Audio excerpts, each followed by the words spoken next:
Hoje, então, a gente vai falar sobre o primeiro cinema e sobre a Lanterna Mágica.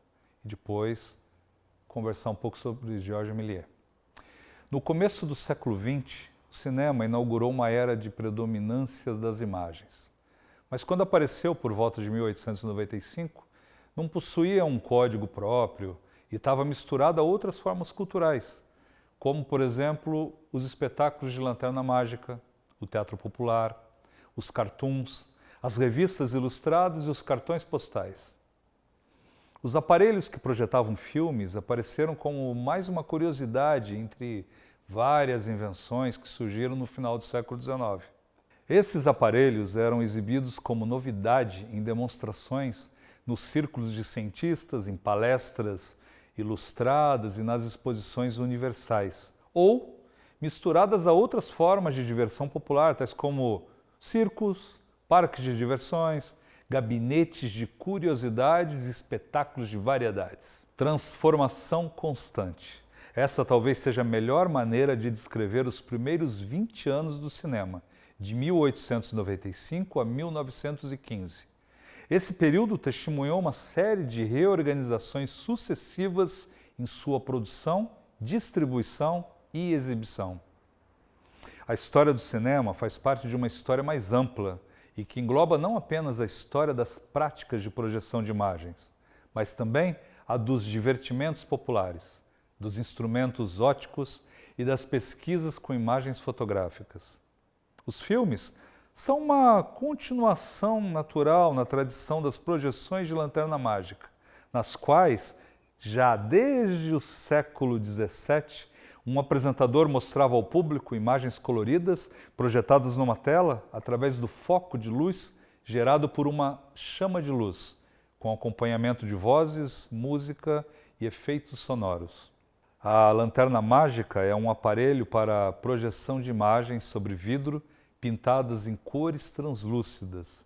Muitas placas de lanterna mágica possuíam pequenas engrenagens que permitiam movimentos nas imagens projetadas. Composta por uma fonte luminosa, que nas primeiras lanternas era uma simples vela ou um candeeiro a petróleo, um refletor, um condensador e uma objetiva. O uso de mais de um foco de luz nas apresentações mais sofisticadas permitia ainda que, com a manipulação dos obturadores, se produzisse o apagar e o surgir de imagens, ou a sua fusão. O primeiro aparelho destinado a projeções coletivas, contrariamente às caixas ópticas ou instrumentos ópticos para olhar individualmente através de lentes, espelhos ou prismas, como foi falado na aula anterior, ainda no período de descoberta de técnicas fotográficas mais elaboradas. A lanterna mágica atinge o seu momento de maior auge no âmbito científico em 1700, quando, utilizada frequentemente nos gabinetes de óptica como instrumento de ensino, a lanterna mágica foi um sucesso extraordinário em todos os meios sociais. A Igreja Católica usou-a para ensinar a sua doutrina e também para amedrontar os fiéis, mostrando-lhe os horrores do inferno. Tanto servia para espetáculos de rua e passatempos nos salões aristocráticos, como era utilizada por pessoas pouco honestas que a usavam para enganar os ingênuos, levando-os a acreditar que as visões projetadas pela lanterna fossem arte de bruxaria. Ainda que o cinema, em suas origens, tenha tido algo de fantástico, quase sobrenatural, ele se firmou como arte, de fato, no início do século XX. Mas é preciso esclarecer que não existiu um único descobridor do cinema, como eu falei na primeira aula. E os aparatos que a invenção envolve não surgiram repentinamente, num único lugar. Uma conjunção de circunstâncias técnicas aconteceu quando, no final do século XIX, vários inventores passaram a mostrar os resultados de suas pesquisas na busca da projeção de imagens em movimento. O aperfeiçoamento das técnicas fotográficas, a invenção do celuloide. Apesar das várias vertentes de pesquisa sobre o material audiovisual, é preciso falar sobre três figuras-chave para o advento do cinema como o conhecemos hoje: os irmãos Lumière e Georges Méliès. Falei dos primeiros na aula anterior. Hoje falarei do mago da ficção e dos efeitos especiais Georges Méliès. Georges Méliès nasceu em Paris em 1861, filho de uma família burguesa.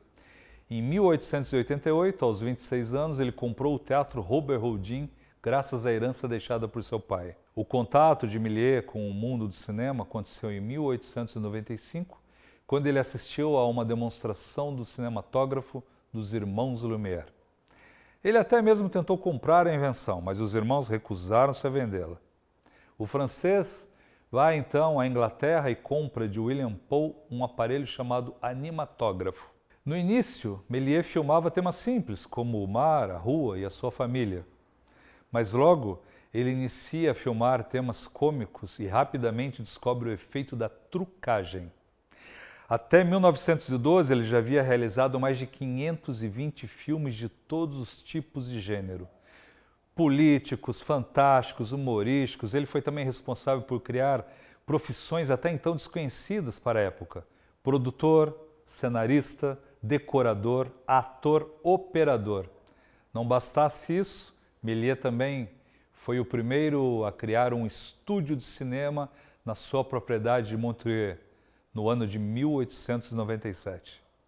Infelizmente, a maioria da obra de Méliès não sobreviveu ao tempo. Porém, as produções que perduraram comprovam que ele, de fato, foi um visionário do cinema e merece todo o crédito que seu nome suscita. Trucagem.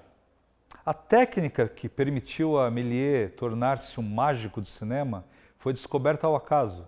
Quando ele voltou a unir duas partes de um rolo de filme, um efeito inusitado aconteceu. Como em um passe de mágica, a cena foi alterada e os objetos que antes se encontravam em cena haviam desaparecido completamente e substituídos por outros. Tratava-se do processo que posteriormente ficou conhecido como trucagem. Sem movimentar a câmera, a gravação é interrompida e os elementos de cena são alterados. Depois a câmera volta a gravar. Com isso, Méliès podia fazer objetos aparecerem e desaparecerem da cena, pessoas podiam se transformar em animais ou objetos. Certamente para nós, hoje, os efeitos utilizados por Méliès são completamente ultrapassados. Mas tente imaginar o efeito que eles tiveram no público da época.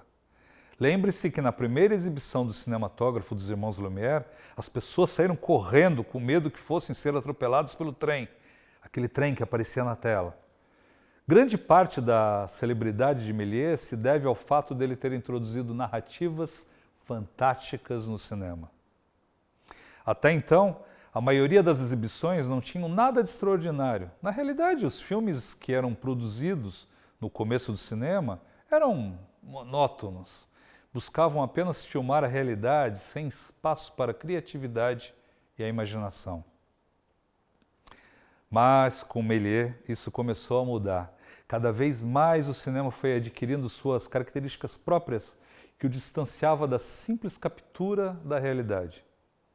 Com uma linguagem própria ao meio, ele acabou evoluindo, aperfeiçoando-se e tornando a forma que o fez se consolidar durante o século XX. Le Voyage dans la Lune, de 1902. Esse é o filme mais conhecido dos 520 filmes produzidos por Méliès. E as razões para isso são muitas. Ele foi o primeiro filme a entrar na lista do Patrimônio Mundial do Cinema e o primeiro filme de ficção científica reconhecido pela Unesco. Foi com esse curta-metragem que Méliès primeiro utilizou efeitos especiais que eram considerados revolucionários para a época. E uma curiosidade, o momento em que a cápsula pousa no olho da Lua continua sendo uma das imagens mais belas, emblemáticas e frequentemente referenciadas na história do cinema. A história combina duas narrativas fantásticas da literatura. Primeiro, Da Terra à Lua, de Júlio Verne. Segundo, Os Primeiros Homens na Lua, de H.G. Wells. Uma curiosidade surpreendente sobre a viagem da Lua é que em 1993, uma cópia do filme foi deixada por um colecionador anônimo na Filmoteca da Catalunha, em Barcelona. A cópia surpreendeu a todos. Não apenas era uma versão mais completa do filme, jamais conhecida, como também havia sido completamente colorizada à mão, fotograma por fotograma. Porém, tivemos que esperar até 2011 para que tivéssemos acesso à versão final, que foi produzida com base na encontrada em Barcelona. Esse é o filme que iremos assistir hoje. A trama de Viagem à Lua se inicia em Paris, no Clube de Astronomia, onde o professor Barbenfolly propõe ao renomado grupo que invistam em uma viagem à Lua, algo que não agrada a maioria e gera, claro, uma confusão com o direito a coisas sendo jogadas no pobre professor, interpretado pelo próprio Méliès. Apenas 5 astrônomos, Nostradamus, Alcofribas, Ômega, Micromegas e Parafaragaramus, concordaram em realizar a ousada viagem. Então, a mágica e as estranhezas típicas do primeiro cinema e deste tipo de filme começaram a acontecer. Quando eu falo estranhezas, eu não interprete como uma acusação negativa. Eu estou usando a palavra no sentido mais natural possível, como o fato de ser estranho vermos o que acontece a partir do momento em que as preparações para a viagem se dão. A mistura de cenários reais, cenários pintados e objetos construídos no estúdio de Méliès, com muitos protótipos para os atores esculpidos em terracota e elementos do cenário, que misturavam vários tipos e tratamentos de papel, madeira e chapas leves de metal. O curta é claramente o resultado de um grande esforço para parecer supra-realista, dentro do seu gênero, com licenças científicas, como o fato dos astrônomos não utilizarem nenhum traje espacial na Lua. E, ao mesmo tempo, não se importarem em exagerar nas interpretações ou na sequência de acontecimentos, características comuns do cinema daquele momento. Durante muito tempo, o cinema dos primeiros 20 anos foi considerado de pouco interesse para a história do cinema, como apenas um conjunto de desajeitadas tentativas de chegar a uma forma de narrativa intrínseca ao meio e que se estabeleceria depois. Neste período, por estar misturado a outras formas de cultura, como o teatro, a lanterna mágica, o vaudeville e as atrações de feira, o cinema se encontraria num estágio preliminar de linguagem.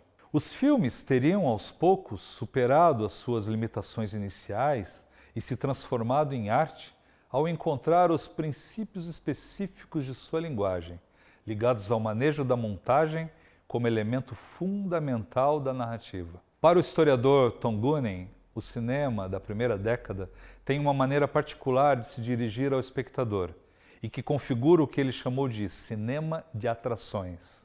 Inspirado no trabalho teatral de Sergei Eisenstein nos anos 20, Goonen propôs que o gesto essencial do primeiro cinema não era a habilidade imperfeita de contar histórias, mas sim chamar a atenção do espectador de forma direta e agressiva, deixando clara sua intenção exibicionista.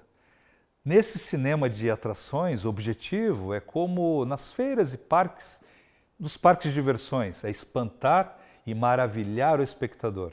É contar histórias, não é o primordial.